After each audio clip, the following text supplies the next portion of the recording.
Recording 3, 2, 1. Hello, my friendly acquaintances. My name is George Bruno. Welcome to Fire Your Boss. And I am joined by my co-hosts, Mr.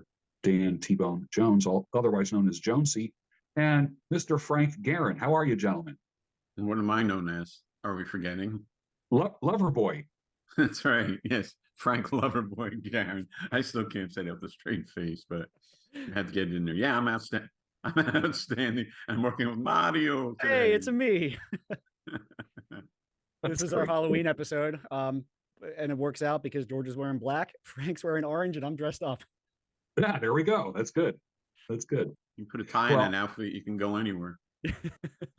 You know, I was going to say, with a yellow vest on, a hard hat, and carrying a clipboard, you can walk through any door in the country. Yeah. You know, Yep.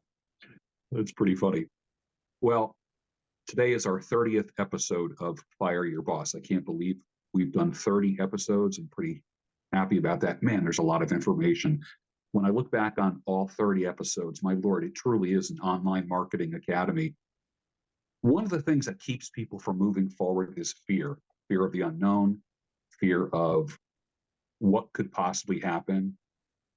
We talked about it in the last episode where, you know, you're about ready to leap off the edge and go on your own. And you think to yourself, you know, what if I fall? What if I fail? And then there's that voice in the sky that says, well, what if you fly?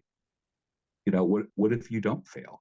You know, and I think what happens is we have to turn down the voices everywhere in our life that say, what are you doing? You're crazy. What's the matter with you? You know, you have it made and your job. You know what I mean? What about you're giving up all job security and you're taking quite a risk here. And I don't think anything great in life was ever accomplished without risk. And we all blew that myth away in our last episode where we talked about the myth of job security. There is no security. We don't need to rehash that. But how does someone let go of fear and make the first move? Jonesy, what do you think? Man, I love it when you tee me up like this, especially when you start referencing past episodes. And I'm thinking, you know, the book, The E-Myth, right, which we reference here and there. We could start a book called The J-Myth, which is the security of the job and how it's a complete illusion. And fear, right? Fear is what keeps us from taking that next step. And fear can be, you know, expressed in a few ways, usually outcome based, because it's questioning the unknown and having feelings of terror about the unknown. Fear of financial security, fear of judgment, like you just talked about, people in your circle saying, oh, you're crazy, you're nuts. Fear of failure. And that may be even one of the biggest ones. And yes, failure can lead to possible, you know, financial uncertainty. But fear of failure, that's probably the one that's least tangible and the one you have the most control over, because failure is something that it's qualitative, right? You can theoretically not accomplish an objective and turn a failure into a case study of how not to do something or how to improve upon something, right? Like Thomas Edison, 800 ways not to build a light bulb. Those aren't failures. That's just the scientific method. Failure is half of the scientific method, right? Eliminating. Yes. So those are three main factors of fear that I've talked to and myself have experienced. So one of the things I tell myself is that none of these three things are physically harming. And that's, you know, where fear comes from internally. It's an emotion that's a defense mechanism to protect you against physical harm from predators and stuff like that, the unknown. However, there are fewer and fewer physical predators that threaten our existence, you know, if you discount or discard, you know, car accidents, stuff like that, which if you might as well live in fear if that's your concern, because that stuff's out there. Anyway, your entrepreneurship and your job and your career and your monetization don't have those physical harm factors. In fact, depending on your actual job, you may be removing some physical threats in your life. And health threats in your life, for sure. So my key takeaway is a phrase that I have reminded myself many times, and I remind others, my friends, my clients, colleagues who are facing that, is, you know, your survival through this, your survival rate's been 100%. And that's going to continue no matter what you try in entrepreneurship and business. Your survival rate will be 100%. I like that. Yeah, people catastrophize everything. They do. What if I fail? What if I don't make it? What if I can't pay the bills? What if, like, Yeah. whatever, what if? And they have a really loud voice. I will contend to say that that voice is their own voice. It's their own doubts. It's the 8-year-old skinny invisible boy who feels powerless in life and dependent on everyone else. And that can follow us into our 30s, 40s, 50s, 60s, and beyond, is that little boy, the doubting little boy. And I one of my favorite YouTube channels is the School of Hard Knocks, and that guy just hits people up on the street who are driving fancy cars. Excuse me, sir, can I have a minute of your time? And he'll talk to them about how they made their money. And one of the questions he always asks is, "Have you ever failed? Have you ever gone to the bottom?" And like everybody, every single one says, they actually, most of them start laughing. They go, "Oh God, of course I have." And then they relive that dark time, but then they have something to hang on to, and that's their success. But everyone's got a story. Frank Guerin, I know you got stories. Oh, I have so many stories. My stories have stories. Absolutely. I think I'm going to thank Jonesy for stealing all my lines that I was going to say. Or should I say Mario? You do have 100% survival rate so far. So why the hell is that going to change? 100%. Every bad situation, every crazy situation, every scary situation, every fear-filled situation, you've gotten through. So one time in life you want to look back and say, hey, wait a second. Is this thing going to kill me? Am I going to be eaten by a bear? Or is this just a stupid internet and I'm trying to make a living on it? Like, hello, Yeah.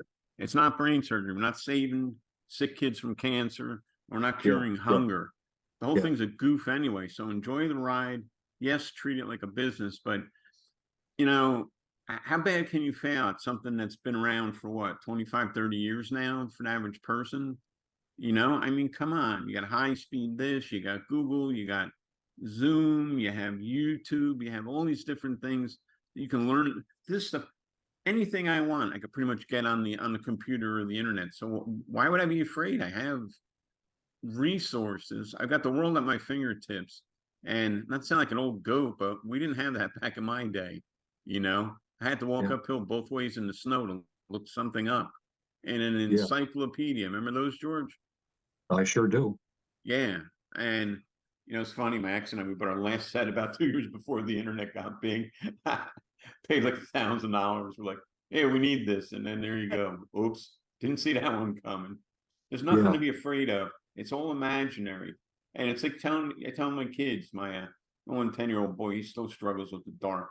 I'm like, dude, there's nothing there that's in the dark that is not there in the light, except what? A bunch more shadows. I mean, so metaphorically, that translates to, what are you worried about? Like, what are you afraid of? What is the internet going to explode? Is some demon going to hop through your monitor and swallow you? I mean, it's the internet. Yes, you can do this. Anybody can do it. You can never fail if you don't get started. That's the only way you can avoid failure, and that's by its definition is failure. George. It's funny. I get these companies, these fitness product companies that are now, for some reason, reaching out to me, sending me all kinds of equipment, like little gadgets to strengthen myself, and everything from resistance band things to things with springs on them and things with variable resistance and all this stuff. Right. And people, and I'm going to review them, make a few bucks with their affiliate program, and Right. do some videos and such, and show some before and after stuff of how things are working. And people have said to me, private message me saying, which is the best piece of fitness equipment that you have? What do you recommend? And I'm like, the best one is the one that you use. Period. It's like if you don't use it, you're not going to benefit from it. And when I look at what is the best, what's better, having an email list, starting a YouTube channel, a podcast, or affiliate programming, or this or that, I'm like, whatever, do something, Yeah. pick one, throw a dart wherever it lands, man. That's what you do, period. Otherwise, you will just paralyze yourself. Just, what do they say? The paralysis of analysis. Yeah, Literally, analysis is, you're just absolutely. looking at everything. You're just checking everything out. You're testing everything. And again, in our world, we always talk about testing things. Okay, I get that. But what happens is there's people who are professional testers. They just never Yep. stop. They test, but they actually don't execute. And what is the what do they say? Comparison is the enemy. Am I thinking right? Comparison is the enemy of execution, or analysis or Analysis, something. maybe. Yeah, comparison is, when you there's other sayings that are tied to that, having to do with, you are in your lane, you are your person. Don't necessarily compare yourself to others, whether it be rivals, colleagues, contemporaries. It doesn't matter. Yeah. You can draw inspiration and have a rivalry, sure, but don't focus on comparison. Yeah. Yeah. I had heard Gary Vee probably almost 10 years ago.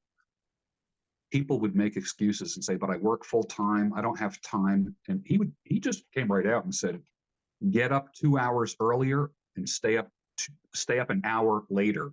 He goes, there's 3 extra hours you just found in your day. Multiply that, times set.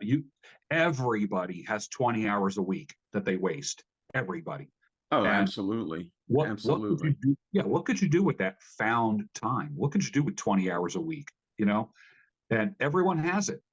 And I'll never forget, that kind of flipped a little switch inside my head when he said, get up 2 hours earlier and stay up an hour later.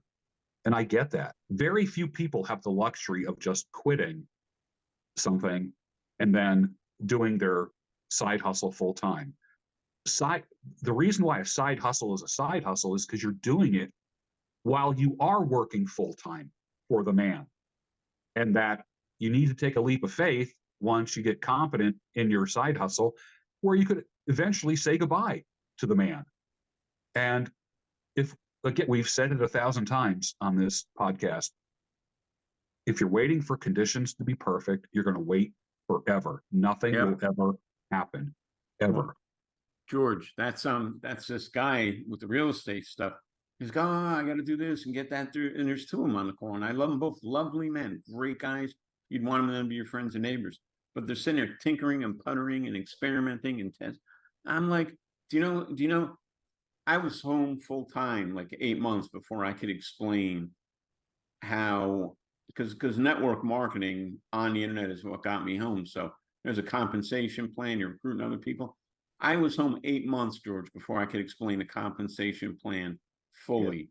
Now, where would I have been if I said, I can't call a lead? I've never done that before. I can't sign anybody up. I can't explain the compensation plan. Well, back then, damn it, that's what Facts on Demand was for. I tell them, listen, you know what? It's a very easy way we get paid, blah, blah, blah. Here's the document. I want you to have it. So when somebody asks you that, you have it too. And I learned as I went. The fact was, I was in motion where these other guys, I mean, real estate, you're talking 10, 20, 50, maybe $100,000 deals, net profit for one deal. My ass would be on fire, quite frankly, if I was driving a tractor trailer still and knew about real estate. I would do anything to get. I still miss driving the truck, George. I don't miss working for the man, But I was in motion. Well, what's so special about you, Frank? Well, duh. I actually took action.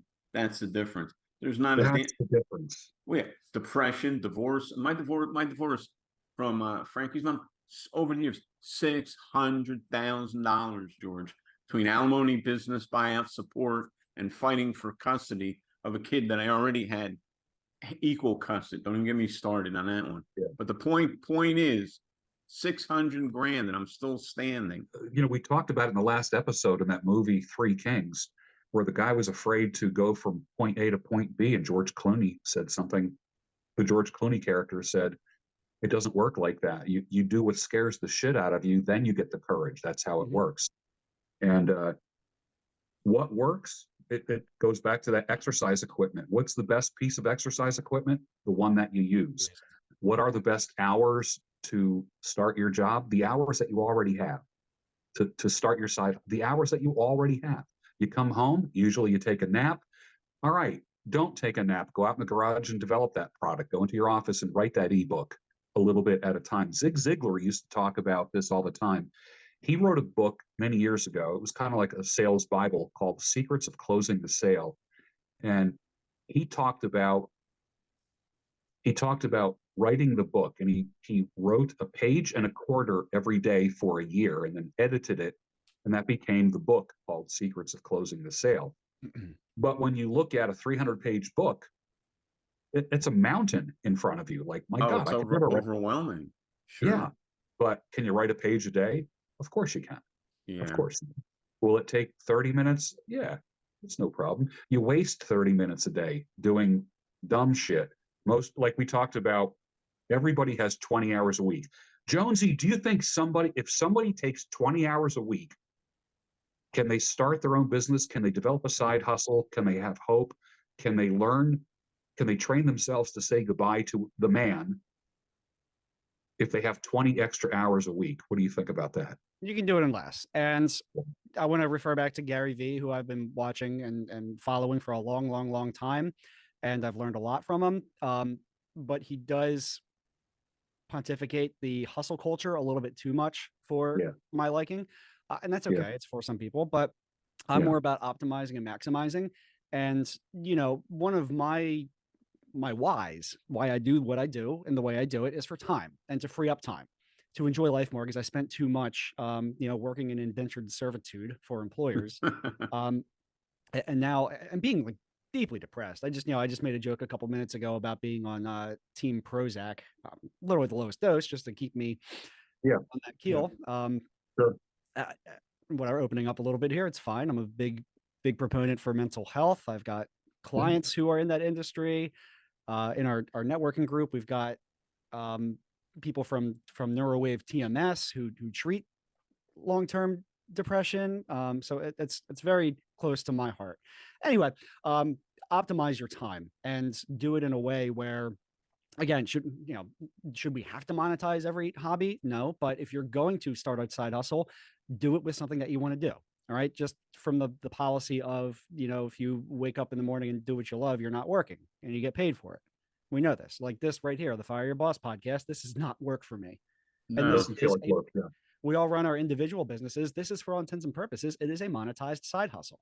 Okay. Yes, it is. Just one example. That's how all these Etsy people do it. I have a friend who, she's my friend also, but it's my friend's wife.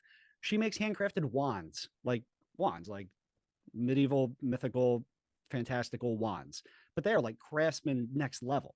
She sells them at Renaissance fairs, at shows, at Comic Cons, online. It's not work for her. And now that's basically her full-time gig. And, I didn't count the hours she worked doing it, but yes, there are 20 hours a week you can free up. I'm a bigger proponent of optimize and maximize the time that you're wasting first before getting up earlier and staying up later. Because you should do one or the other, I feel like. Again, we talked about this a couple episodes ago where George, you're a very early riser. And I used to be more so, like up at 5:30, between 5:30 and 6:30. And now that my physical activity is hockey, which I get to do all the time, almost to a detriment because it beats me up because all this free time I find myself having. Right. I play at night a lot more. That's when the beer leagues plays at night. It's not sustainable or healthy to be playing a game between 7 p.m. and midnight and then waking up at 4:30 the next day. That'll kill you. That's not good for your health. So again, pick one and be consistent with it. Free up maybe 10 hours a week and optimize the time you're doom scrolling on social media. Allocate that time to something else productive, even if it's learning and research. And the second one being, 10 minutes accomplishing some goal. And I'm going to tie all this back into fear, which was the target concept of the episode, the topic of the episode. And what can you do to eliminate or start mitigating fear immediately and try something new that maybe is uncomfortable. Mm-hmm. Be it that, that's very basic improv mindset. Fear is yes, but this could happen, where growth mindset is yes, and which is improv. Mm-hmm. And I'm not amazing at it. It's, there's somebody local in Southeast PA who runs a professional improv training center. who I'm actually going to ask to do a presentation on the Fire Your Boss Summit. But anyway, I saw him speak a couple times at some workshops, and it's pretty eye opening, but simple concepts of yes and, because you can always eliminate later. It's like improv is like brainstorming. You throw it up there, throw it at the wall, and you're going to survive. Yeah, it's uncomfortable. But what I'm getting is try something new next week in some of the time that you're freeing up. Something you wouldn't normally do. Drive a different path to go from A to B. Go to a different Absolutely. grocery store if we're talking about really low level stuff. Yeah. Experiential.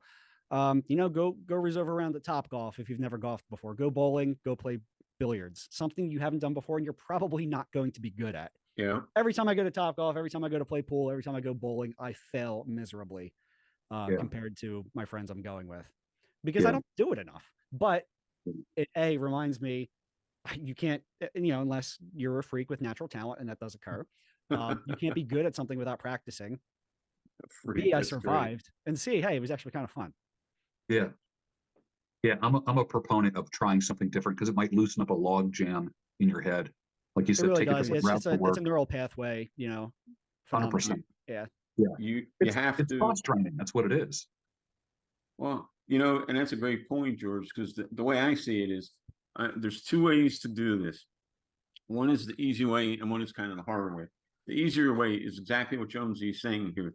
You want to do a pattern interrupt. You want to create cognitive dissonance in your life, because we're so remote. We're like robots most of the time. Even when we think we're thinking, we're not. We're just like doing instead of being alive. There's a difference between being alive and living, right? So that first thing is take a different road. Do what I did, acting classes. I went back to school at night. I did improv for a little bit, etc. Those things changed me up. The other thing is, and unfortunately, a lot of people have to hit this, until the pain of changing, until the pain of staying the same is greater than the pain of changing, sadly, most people will not do it. They won't change. It's even then, it's like people, and sadly, somebody will lose their job, they'll commit suicide rather than try to open their own business. My life's over. I failed at being a car salesman. I'm no good. I'm worthless. I'm going to drink myself to death now. That is so sad, because even if you fail in this, as long as you fail falling forward, meaning, say the finish line is economic and lifestyle freedom, and you start out way back here. First thing you try, you fail. Oh, it didn't work for me. Did you fail falling forward? In other words, are you going to brush yourself off, stand back up, and are you an inch further towards your goal than you were when you started? Well, hell, man, that counts. Now do it again. And I don't want you to be bloody and beat up every time, but the real failure is never trying. The real failure is giving up your dreams. The real failure is selling your soul in exchange for quote unquote security. And I think it should be the S myth, the security myth, because like I said, not to repeat again, but the GM plan, the railroad, the airline, everything I've ever worked at, maybe 20 different jobs, I could tell you. Maybe there's one that's still in business. Well, you have to have some pretty damn good odds. And even then, what would I be making now? 30 to 50 grand a year? Ooh, gee, I was making 30 grand a year driving a truck 28 years ago. Yeah. Yeah. You brought that up many times, until the pain of staying the same is greater than the pain of changing. It makes so much sense. It's like, how much pain can you handle? How much complaining can you handle? How many marriages do you have to go through? How many girlfriends, boyfriends, how many relationships do you have to go through before you realize, man, I got to change something? I've had enough. I've had it up to here. And everybody's been at rock bottom at one point or another. And I think we're afraid of making the same mistake over and over and over again. I think a great exercise is to, and I don't want this to be like one of those paralysis of analysis things, but make a list of possible failures and what led to them, and how could that have been avoided or mitigated? I mean, literally just hold trial and say, look, whether it be a failed relationship or a failed business, whatever, I will never forget getting angry at a counselor that said to me, eventually you will discover the role that you played in the demise of your marriage. I was ready to punch him in the face, man. I was like, are you saying that it was my fault? You know, like that kind of thing. And Right. literally, I had to humble myself. And I'm thinking, okay, because now I can write a pretty long list of the things that I could have done differently.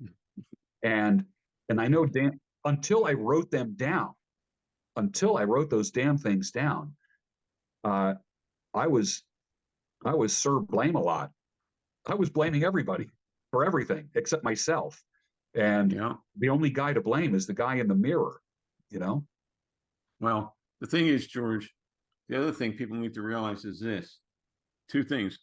Wherever you go, there you are. So the grass isn't any greener. Any marriage is going to be work. Any marriage is going to be fun sometimes, and it's going to be just a pain in the ass sometimes, right? And Yeah. then the other thing is, you're the only person, like I said last episode, you're the only person that has to live with you 24/7, 365. So the shit, and that's what it is, that we tell ourselves unconsciously or consciously needs to be addressed and redirected. Because like I said the last time, if somebody came up to me and said, Frank, you're a stupid truck driver, you got no skills, you're never going to go anywhere, how dare you try the internet, I would have punched that person in the face. Yeah. But yet Yeah. that's what I said to myself. Well, gee, Mr. Truck Driver, I haven't driven a truck in 28 years. I guess it worked out okay, right? Yeah. Yeah. You know, you got to watch yourself, because yeah, you have neighbors and friends and family that mean well and will detract from you.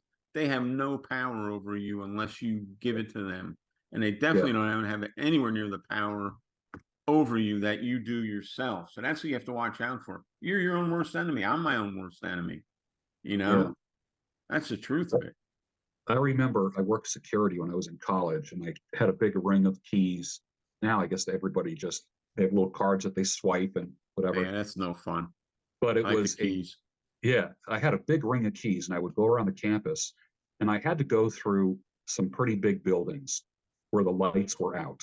And I remember walking into the library. I had to walk in one end, go down the hall, go up the stairs, and walk back. These are huge buildings, very, very long. And I will never forget, I could just see the exit sign. These buildings were 100 yards long, huge, huge. Opening up the door, walking into the main hallway and seeing the exit sign 100 yards down. It was like that big. And I'm just like, and I was like, I was afraid of the boogeyman under the bed or in the closet. What if like some green claw hand, hairy hand comes out from one of the study rooms and pulls me in? And I was catastrophic. Like what could? And I will never forget. I'm like, oh shit. And I'm searching for lights to go on. Like where you find the one master light and all the lights go on down the hallway. Right. I couldn't find that. I'm like, fuck, I gotta walk this hallway. And here I am, 22, 23 years old in a hallway, pitch black, where you can't even see your hand in front of you. The only thing I could see was an exit sign 100 yards down. And I just had to face it. It was as simple as that. I'm like, you know what? And then after doing it for a while, it means nothing. And then I look back and I go, I can't even believe I was afraid of that at one time. I can't believe that elicited fear in me. But the only way that I did it, the only way that I got the courage to do it was by doing it. And some things you can dip your toes in. You can go to Goodwill, you can buy something and flip it on eBay. And that might give you the confidence, hey, I can make my own money. I don't need the man to make money. You can buy books at Goodwill. You can buy clothing that's in good shape at Goodwill and literally make 100% profit on it. But when you convince yourself, when you teach yourself that you can do it, even at a tiny level, it gives you courage and confidence to move forward and to scale up. But you're not going to make $1 million your first week. You might make $1 your first week. And it's amazing. Like why do so many brick and mortar businesses have that damn dollar bill taped to the wall near the cash register? Because it represents the first dollar they made in their income. And I think we've lost that in the I wish I do. I'll tell you how far back I go with Google. When Google would actually send me a check, I actually got to find the pay stub for that. Literally, Google for the first 6 months, and then they went to all automated payments. But I will never forget the first actual check, AdSense check that I got from, and this is when they were still sending out paper and ink checks. I should tape that sucker on the wall. As humble as it was, I should tape it to the wall because I made money without the man. And I was pumped. I don't know, it was maybe $100 or something, you know. I was so proud of that $100. I was so proud. It actually paid for my cell phone. It was great. And, you know, and every month, my YouTube channel, my podcast, my goal was just pay for my phone. All I want to do is pay for my cell phone. That's all I want to do. And then when it started doing that, I'm like, I just want to pay for a tank of gas. And it did that. And then it was like, I wanted to pay the electric bill. And then it did that. And then it got to the point where it became mortgage money. And it was nice. But it was the first dollar that kind of reinforced my hustle. It wasn't a lot of money at all. But man, it proved to me unconsciously that I can do it. Jonesy, do you have an experience like that or any story like that? Yeah, listen, I mean, that's what we talk about in our conversion chemistry Fire Your Boss blueprint is get to the first sale fast because of the psychological impact of the small victory. No matter how big or small, it undoes that logjam that you were talking about before. And man, my side hustle goes back a long way. But it basically proves market viability, even at the most small scale. And, you know, my first, you know, I did some stuff for cash, of course. This goes back a long time to like when I was in high school, building some websites for cash and whatnot. You know, I think I ended up, seniors had to do a senior project, whatever it was. And somebody paid me to do theirs in the form of a website back in the early 2000s. And this thing took me a couple hours at most. And I got paid $75 for it back in like 2001, 2002. I mean, it was a total scam because I did a kid's senior project for him, which is supposed to take all year. But man, I just monetized something almost as a joke. And what that did was tell me, wow, I can do this for a living. Yeah. Yeah. I love it. Frank, how about yourself? Tell me about the first dollar that you made apart from trucking. I'm trying to think if I was buying and selling on eBay back then. That's a side hustle I do today because I'm into trains and you know, I'll buy a train book at like a flea market. If I don't want it, I mark it up and sell it. Train pictures, the little slides with the projector and all. I've got over 7,000 transactions, positive feedbacks on eBay from transactions. So even with this, I've got a side hustle for my side hustle. The first check, I couldn't tell you, it was one affiliate program or another. Probably wasn't more than $25 or $50, but I'll tell you what, the first one was the hardest because it was everything. And people need to understand this and listen careful. The first check is always going to be the hardest because it's everything in your entire life that led you up to that point. Now you're here. You're right here. Now all you're doing is going here, and then you're going here, and then you're going here, and then you're going here. You're not going from here to the, you know, the first day you were born all over again. It's incremental past a certain point. You hit your pivot point, the tipping point. That's the book I'm thinking, the tipping point. And then there you are. I mean, I don't know. All I know is if I can do it, anybody can do it. Because like I say, depression, divorce, you know, easily distracted, like squirrel, you know, just like the next person, you know. How dare you laugh at me, Mario? I played you for how many years? Mamma mia. You know how hard it is to keep a straight face when your partner's got his tagline, it's a me, Jonesy. And I'm supposed to be a serious interview. You're making it very hard, young fella, I tell you. Have fun here, and that's the point. We're not working. Well, I would have dressed up. Yep, we're not working. We're having fun. That's right. Yeah, it would have been Tim Curry from Rocky Horror, but still, that would have been a good. That would have been good to show up. And switch gears here for a second. We have a Fire Your Boss Summit coming up. Jonesy, you want to tell us about that?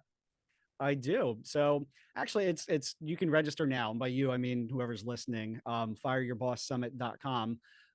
We are going to be running on February 5, 6, and 7. So the way this works is if you are logged on, we're going to be streaming those 3 days, featuring speakers, entrepreneurs, business owners who are going to give you the toolkit and blueprint to be able to effectively monetize your side hustle and help you even create one if you're having problems with that. So during those 3 days, it's completely free to watch. then we have a VIP upgrade where you can get the content for life. And this is like many tens of thousands of dollars worth of content that is individually sold by these speakers, business owners, and entities when they, when they speak live with their toolkits and blueprints and courses that they're giving you access to. So we're bringing them all together. That the three of us will be speaking. I have already gotten commitments from some other entrepreneurs that'll be joining us. So go register right now. You'll be on it's not even a waiting list. It's basically an update list. So we're going to do speaker drops and what the type of content that'll be. We're months out of this, but I want everybody to know now because it's going to be massive and it's going to open up pathways for a lot of people. What a logical thing to do. I mean, just think about it. It's kind of like the logical conclusion after almost a year of doing Fire Your Boss podcasts. I mean, this is talk about humble beginnings. This just started as an idea of just a couple guys, 2-3 guys talking, and I wasn't ready for it. I'm like, you know what? Ready, fire, aim. Let's just do it. Yeah. Let's do it. And we did it. And we just completed 30 episodes, which now is kind of funneling into a Fire Your Boss Summit, and again, I think we're going to end up with a Fire Your Boss mastermind group when it's all said and done. And who knows where it's going. I think it's going to be bigger than we think. I really do, because I think I think the concept kind of sells itself. Like, this is not a hard sell. This is like there's just like 1, 2, maybe 3 diagnostic questions. Like, do you enjoy working for the man? Have you ever fantasized about telling your boss, I'm done, I quit? Like everyone says, there's your qualifying questions right there. I don't think I know of a person who would ever say no to any of those things. So the Fire Your Boss Summit, and it's what, fireyourbossummit.com? That's correct. Excellent. Great. And then also, when it comes to Fire Your Boss in Conversion Chemistry, which is the business that you guys have, and we collaborate, we kind of work hand in hand, Conversion Chemistry and Fire Your Boss. Is there any news on the fireyourboss.win or Conversion Chemistry?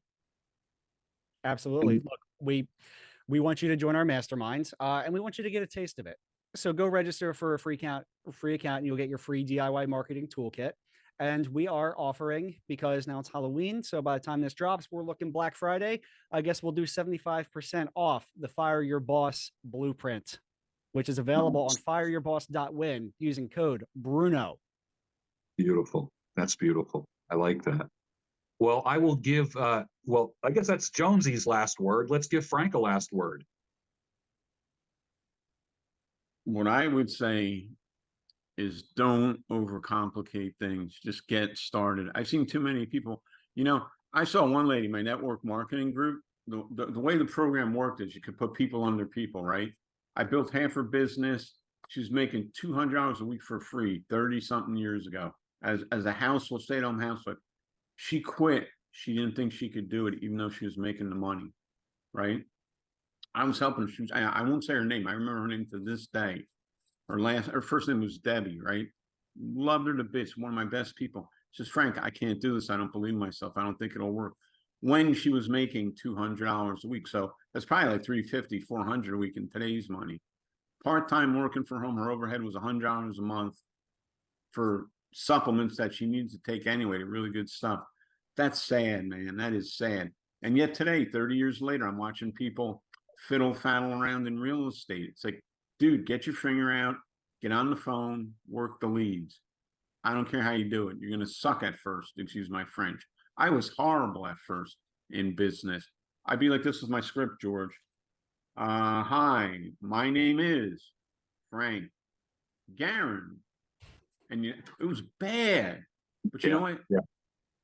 The first time I rode a bike, I fell on my head, right? Second time. First time I drove tractor trailer, I was like, ah! It's anything else.